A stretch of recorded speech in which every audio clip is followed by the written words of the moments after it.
Well, we welcome back to the show infectious disease specialist Dr. Zain Chagla. Happy Friday. Yeah, thanks for having me.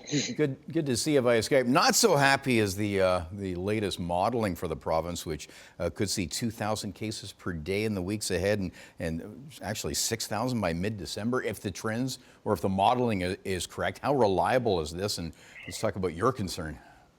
Yeah, I mean, a model is a model, and it's based on projections. It's not necessarily what's going to happen, but it is concerning. We talked a couple of weeks ago about the modeling showing the growth was starting to slow down, and this is definitely a change from that. So, it is a wake-up call to all of us. We are seeing rising numbers, particularly in the GTA, but also Hamilton.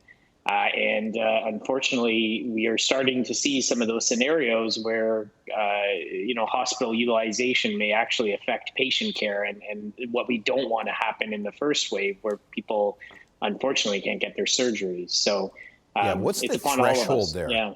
What's the threshold for the number of ICU beds?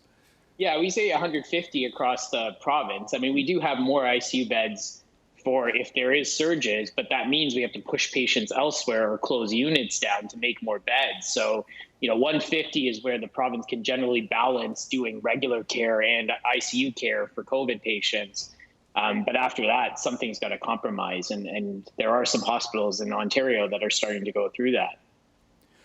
What do you think we need here? If, in light of this modeling, a complete lockdown, should we be headed that way?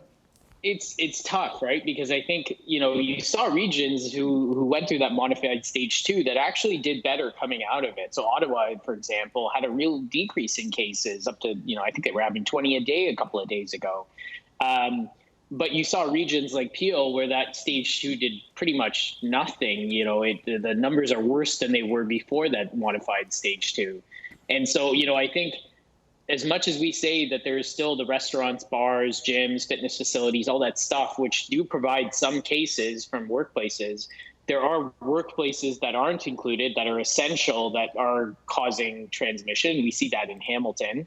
And there are homes that are causing transmission. And I think we have to take accountability for both of those, not just those public-facing settings.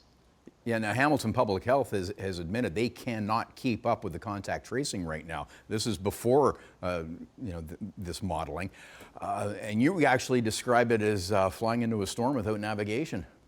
It's exactly that, right? I mean, if one of these events like Spinco happens again, it's nice to have public health, obviously, to describe if something happens and limit the spread. If we have ineffective contact tracing, a Spinco could happen and we wouldn't know about it, or we would just be seeing the cases and not seeing the telling families like in Toronto to just talk to their contacts and isolate them.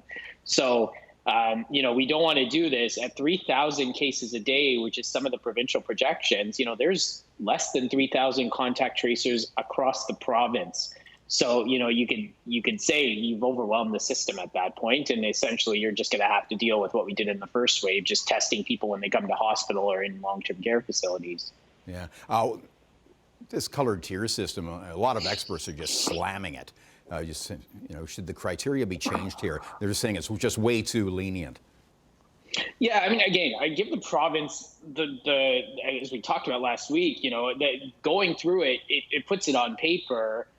But I agree, the upper threshold at 100 per 100,000, like what's happening in Peel right now, is limitless and running rampant community transmission at that point. And what is done is a slight reduction in restaurant capacity, a slight reduction in drinking hours, a slight reduction in other sectors.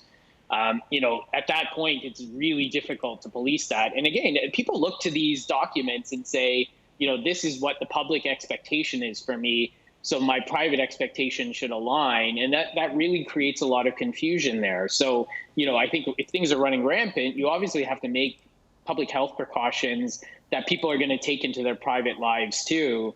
And unfortunately, I think we've seen 2 medical officers of health just tweak their own regions to get more restrictions on board, knowing that this is a bit too lenient when it gets out of control. Yeah. Okay. Well, we'll talk again next week, and hopefully these numbers do not come to be. But we appreciate your expert input. Input Weekly. Dr. Zain Chagla, thanks. Have a great weekend.